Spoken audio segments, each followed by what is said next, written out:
Well, it's unconscionable and unacceptable for the White House or any public agency to punish a journalist by revoking his or her credentials just for doing their job.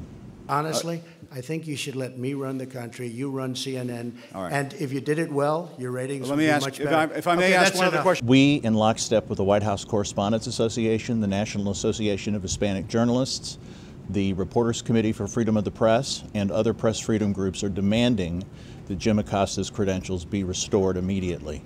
That's enough. That's enough. Mr. President, That's I was enough. going to ask one of the other folks. That's enough. Pardon me, ma'am. Any objective observer of the video of that incident clearly shows that Jim Acosta was being nothing but professional and cordial. He even said to her, "Pardon me, ma'am." That's enough. This is an unprecedented assault on the First Amendment, but more important than that, on the public's need to know what its elected officials are doing. And it's having a ripple effect all over the country, in state houses, in city halls, in school board meetings.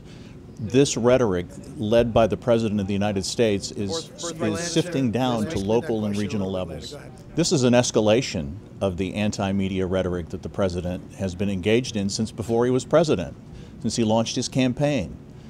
This is a near unprecedented escalation of the war against journalism and the First Amendment. When you report fake news, when you report fake news, which CNN does a lot, you are the enemy of the people. Go ahead. There's no question this has an extremely chilling effect on journalists' ability to do their jobs.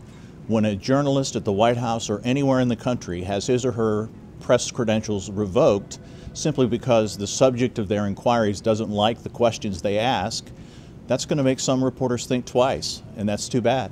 In Jim's defense, I've traveled with him and watched him. He's a diligent reporter who busts his butt Well, I'm not like a big the rest fan of us. yours either, so I understand. I think we've seen a very heartening response from other news organizations in support of Jim Acosta and CNN, most of them anyway. And I think it's up to each individual member of the White House Press Corps and his or her company to decide how they want to respond. You said you would sign an executive order on birthright citizenship. Are you still going to sign the executive order on birthright citizenship?